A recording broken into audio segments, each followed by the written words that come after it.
அரசியல் கருடன் உறவுகளுக்கு வணக்கம். இந்த காணொளியில இன்னைக்கு பல்வேறு தகவல்கள் குறித்து பார்க்க இருக்கோம். பல சுவாரஸ்யமான சம்பவங்கள் அரசியல் களத்தில அரங்கேறியிருக்கு. முதல்ல முதலமைச்சர் ஸ்டாலின் அவர்கள் சீமான் அவர்கள் குறித்து பேசிய காணொளி சமூக வலைதளங்கள்ல அதிகமா பகிரப்பட்டு வருது. அதனுடைய பின்னணி குறித்தும், மேலும் தாவேகாவினுடைய தலைவர் விஜய் அவர்கள் நாங்க தாக்கல் பண்ண வழக்குல தான் வக்ஃபு சட்ட திருத்தத்தினுடைய அந்த ஒரு இடைக்கால தடை கிடைச்சிருக்கு அப்படின்னு சொல்லி, அதற்கு எதிர்வினையாக பல்வேறு உண்மை சம்பவங்களை பலரும் எடுத்து பதிவிட்டிருக்காங்க.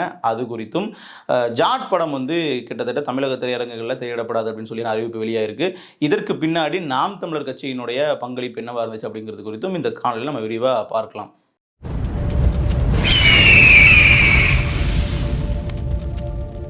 முதல்ல முதலமைச்சர் ஸ்டாலின் அவர்கள் சீமான் அவர்கள் குறித்து பேசிய காணொளி. அதாவது நாம் தமிழர் கட்சியினுடைய தலைமை ஒருங்கிணைப்பாளர் சீமான் அவர்கள் கிட்டத்தட்ட 2010 காலகட்டத்திலிருந்து அரசியல் களத்தில் வேகமாக இயங்கிட்டு வராங்க. ஒரு அரசியல் கட்சியாகவே அவர்கள் இயங்கிட்டு வராங்க. இப்போ இத்தனை ஆண்டு காலத்தில் எத்தனை முறை ஸ்டாலின் அவர்கள் சீமான் அவர்களை நேரடியாகவோ இல்லை மறைமுகமாகவோ குறிப்பிட்டு பேசினார், இல்லை சீமான் அவர்கள் குறித்தான அவருடைய கருத்துக்கு எதிர்கருத்து தெரிவித்தார் அப்படிங்கிற மாதிரி பார்த்தோம்னா விரல் விட்டு எண்ணக்கூடிய அளவில் தான் இருக்கும். அதுவும் கட்சி ஆரம்பித்து முதல் 5லிருந்து 10 வருடங்கள் வரைக்கும் நாம் தமிழர் கட்சி என்னதான் அதிக அளவு தாக்கத்தை அரசியல் களத்தை ஏற்படுத்தியிருந்தாலும், நாம் தமிழர் கட்சியினுடைய வாக்கு வித்தியாசம் ஆட்சியினுடைய அந்த ஒரு போக்கையை மாற்றியிருந்தாலும், குறிப்பாக திமுக அதிமுகவிற்கான அந்த வாக்கு வங்கியினுடைய வித்தியாசம் அப்படிங்கிறது நாம் தமிழர் கட்சிகிட்ட இருக்கும் 2016 ஸோ அப்படிப்பட்ட சமயத்தில் கூட ஸ்டாலின் அவர்கள் சீமான் அவர்கள் குறித்து பேசியது கிடையாது. ஆனால் 2024ஆம் ஆண்டு நாம் தமிழர் கட்சியானது ஒரு அங்கீகரிக்கப்பட்ட மாநில கட்சியாக மாறுது. அதே மாதிரி 2021லேயே கிட்டத்தட்ட மற்ற கட்சிகளுடைய வாக்குகள்லாம் குறையும் போது நாம் தமிழர் போன்று தனித்து நின்ற இல்லது திமுக அதிமுக போன்ற கூட்டணி அல்லாது வெளியே நின்ற கட்சிகள் எல்லாமே வாக்குகள் குறைந்த போது சீமான் அவருடைய வாக்குகள் மட்டும் அதிகப்பட்டிருந்துச்சு. ஸோ இப்படியாக நாம் தமிழரானது கடந்து வந்த பாதைகளில் ஆளும் தரப்பினரால் பெருமளவு புறந்தள்ளப்பட்டே வந்துட்டு இருந்தது. ஸோ அப்படிலாம் இருக்கக்கூடிய சூழலில் சமீபத்தில் பெரியார் அவர்கள் குறித்து சீமான் அவர்கள் முன்வைத்த எதிர்கருத்துக்கள் எல்லாமே பார்த்தீங்க அப்படின்னா ஆளும் தரப்பினரை தூங்க விடாமல் செய்திருக்கிறது அப்படின்னு நம்ம சொல்லலாம்.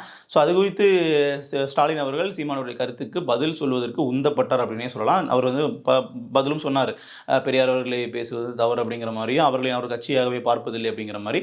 ஸோ அதை தாண்டி பார்த்தீங்கன்னா நான் தான் அடுத்த முதல்வர் என்று சில அனாதைகள் கூறிக்கொண்டிருக்கிறார்கள் அப்படிங்கிற மாதிரி தனித்து நிற்கக்கூடிய நாம் தமிழர் கட்சியை குறிப்பிட்டு ஸ்டாலின் அவர்கள் பேசுகிறாங்க.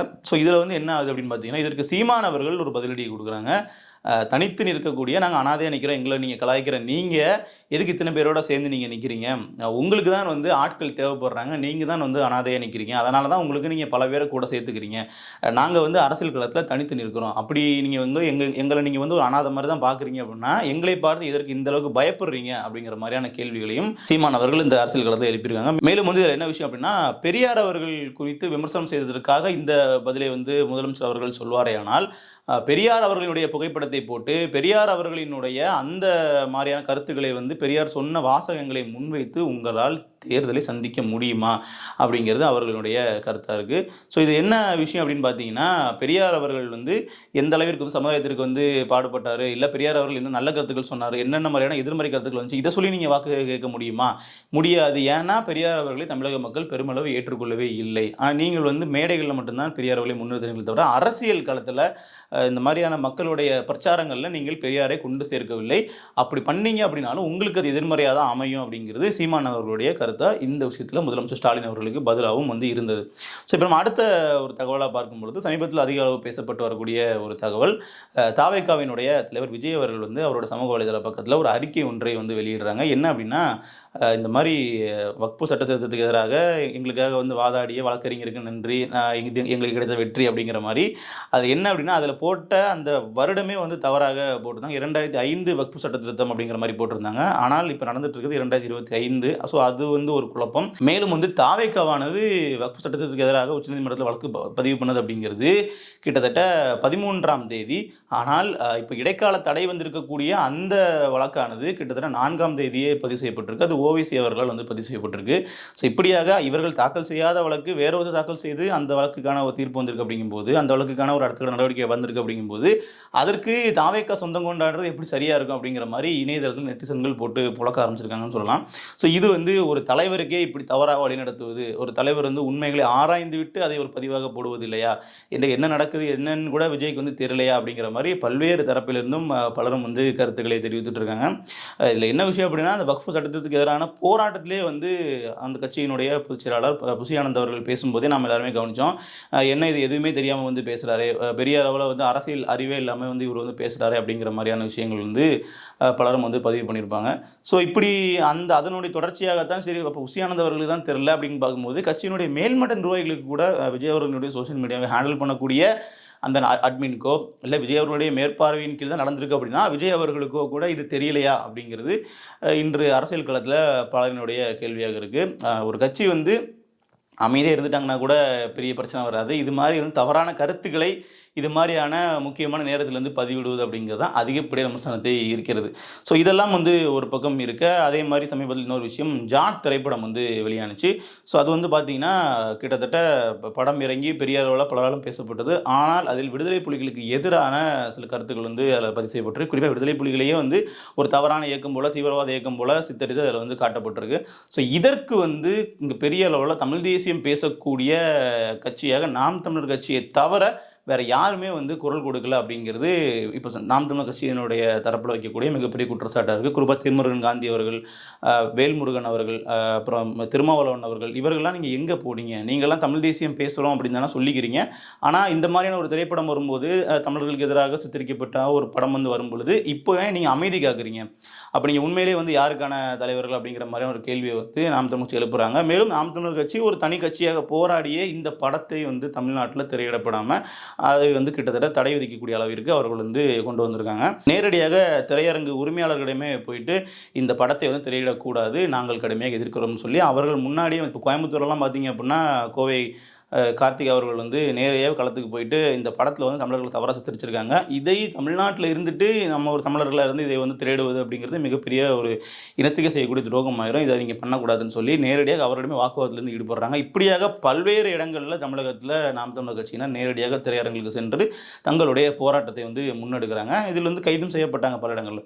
ஸோ இப்படியான சூழலில் அந்த செயலினுடைய விளைவாக இந்த போராட்டத்திற்கு கிடைத்த பலனாக அந்த படமானது இன்று திரையிடப்படாது சொல்லி அறிவிக்கப்பட்டிருக்கு. இது எந்த அளவுக்கு வந்து இந்த முறை வந்து கட்டாயமாக பேச வேண்டிய விஷயமா வருது அப்படின்னு பார்த்தீங்கன்னா, ஈழம் குறித்தோ வந்து பிரபாகரன் அவர்கள் குறித்தோ விடுதலை புலிகள் குறித்தோ வந்து பெரிய அளவில் பேசுவதற்கான அந்த ஒரு தேவை அப்படிங்கிறதோ, இல்லை அந்த ஒரு உரிமை அப்படிங்கிறதோ சீமான் அவர்களுக்கு மட்டும்தான் இருக்கா?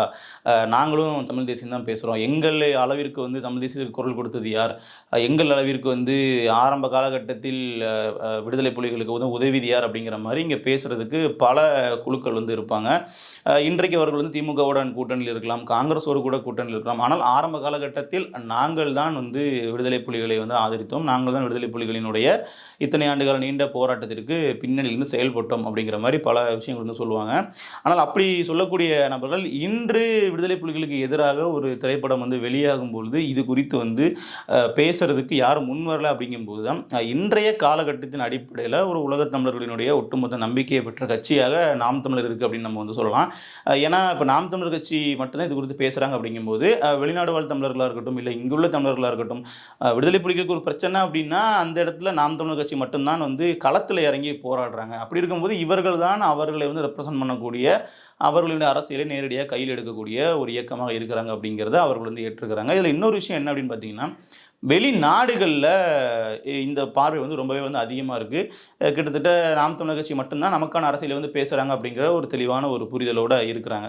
இப்போ மாறாக இன்னொரு விஷயம் என்ன அப்படின்னா, இப்போ தாவேகாவானது அவர்களுடைய கொள்கை அப்படிங்கிறதே 2 கொள்கை வந்து சொன்னாங்க. ஒன்று வந்து தமிழ் தேசியம், இன்னொன்று திராவிடம். அப்படி தமிழ் தேசியம் வந்து உங்களுடைய கொள்கை அப்படின்னா, தமிழ் தேசியம் கொள்கையாக ஏற்றுக்கொண்ட நீங்கள் ஏன் வந்து விடுதலை புலிகள் குறித்தோ, தேசிய தலைவர் பிரபாகரன் அவர்கள் குறித்தோ நீங்கள் வந்து எந்த கருத்துமே உங்களுடைய மாநாட்டிலையும் பதிவு பண்ணல. இனி அப்போ நீங்கள் நடந்து வந்துட்டு இருக்கக்கூடிய இந்த அரசியல் பாதைகளில் எந்த இடத்துலையுமே அவரை நீங்கள் முன்னிறுத்தி பெருசாக எதுவும் செய்கிற மாதிரி தெரியலையே அப்படிங்கிறது இப்போ நாம் தமிழர் கட்சியினுடைய தொடர் குற்றச்சாட்டு. அதாவது தமிழ் தேசியம்னு சொல்லி ஒரு வார்த்தையில் வச்சுக்கிறீங்க, ஆனால் அதனுடைய ஒரு உள்ளார்ந்த அர்த்தம், அதனுடைய ஒரு முழுமைத்துவமான விஷயங்கள் எதுவுமே நீங்கள் பண்ணாமல், பிரதானமாக பேச வேண்டிய பிரபாகரன் அவர்கள் குறித்தான அரசியல் குறித்து கூட நீங்கள் வந்து பேசாமல் அமைதி காக்கிறது அப்படிங்கிறது எப்படி தமிழ் தேசியமாக இருக்கும் அப்படிங்கிறதான் பார்வை. இந்த விஷயங்கள்னால தான் தமிழ் தேசியம் அப்படின்னு ஒரு கருத்தை வந்து நம்ம சொன்னாலே அங்கே சீமான் அவர்களினுடைய முகம் ஞாபகம் வருதுங்கிற மாதிரியான ஒரு சூழல் வந்து ஏற்படுது. ஸோ தமிழ் தேசியத்திற்கான மொத்த அடையாளமாக இங்கே நாம் தமிழர் கட்சி மட்டும்தான் இருக்குது அப்படிங்கிறதுக்கு இதுவும் ஒரு கூடுதல் உதாரணமாக இருக்கிறது. ஸோ இப்படியாக சமீபத்தில் நடந்த 3 முக்கிய நிகழ்வுகள் குறித்து நம்ம இந்த காணொலியில் விரிவாக பார்த்தோம். இது போன்ற அரசியல் குறித்த காணொலிகள் பார்ப்பதற்கு அரசியல் கருடன் சேனல் சப்ஸ்கிரைப் செய்யவும். மேலும் மற்றொரு தகவலோடு உங்களை சந்திக்கும் வரை நன்றி.